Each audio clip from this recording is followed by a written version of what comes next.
না ফেরার দেশে পাড়ি জমিয়েছেন জাতীয় চলচ্চিত্র পুরস্কারপ্রাপ্ত অভিনেত্রী অঞ্জনা রহমান। শুক্রবার দিনগত রাত 1:10 রাজধানীর বঙ্গবন্ধু শেখ মুজিব মেডিকেল বিশ্ববিদ্যালয়ে চিকিৎসাধীন অবস্থায় মারা যান তিনি। টানা 10 দিন অচেতন অবস্থায় রাজধানীর একটি বেসরকারি হাসপাতালের সিসিইউতে ভর্তি ছিলেন অঞ্জনা রহমান। কিন্তু আশানুরূপ কোনো উন্নতি না হওয়ায় বুধবার, 1 জানুয়ারি, রাতে তাকে বঙ্গবন্ধু শেখ মুজিব মেডিকেল বিশ্ববিদ্যালয়ে ভর্তি করা হয়েছিল। তবে সুস্থ হয়ে আর ফিরলেন না অঞ্জনা। অঞ্জনা জন্মগ্রহণ করেছিলেন ঢাকায় একটি সংস্কৃতিমনা পরিবারে। 1965 সালের 27 জুন জন্ম হয় অভিনেত্রীর। ছোটবেলা থেকে নৃত্যের প্রতি দারুণ আগ্রহ ছিল।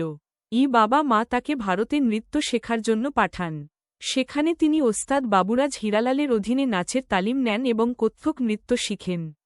নৃত্যে 3 বার জাতীয় পুরস্কারও লাভ করেন এবং একবার এশিয়া মহাদেশীয় নৃত্য প্রতিযোগিতায় প্রথম হন তিনি। 1976 সালে বাবুল চৌধুরী পরিচালিত সেতু সিনেমা দিয়ে অঞ্জনার অভিনয় জীবন শুরু হয়। তবে তার অভিনীত প্রথম মুক্তিপ্রাপ্ত সিনেমা শামসুদ্দিন টগর পরিচালিত দস্যু বনহুর 1976।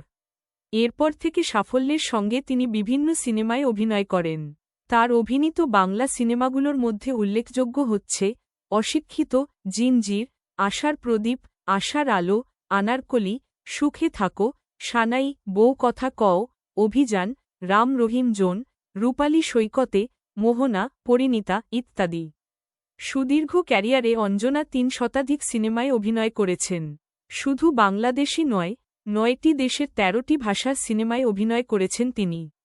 ক্যারিয়ারে নিজের সময়কালের শীর্ষ জনপ্রিয় সব অভিনেতার সঙ্গেই অভিনয় করেছেন অঞ্জনা। তাদের মধ্যে আছেন রাজ্জাক, আলমগীর, জসিম, বুলবুল আহমেদ, জাফর ইকবাল, ওয়াসিম, উজ্জ্বল, ফারুক, ইলিয়াস জাভেদ, ইলিয়াস কাঞ্চন, সোহেল চৌধুরী, রুবেল, সুব্রত বড়ুয়া, মান্না প্রমুখ।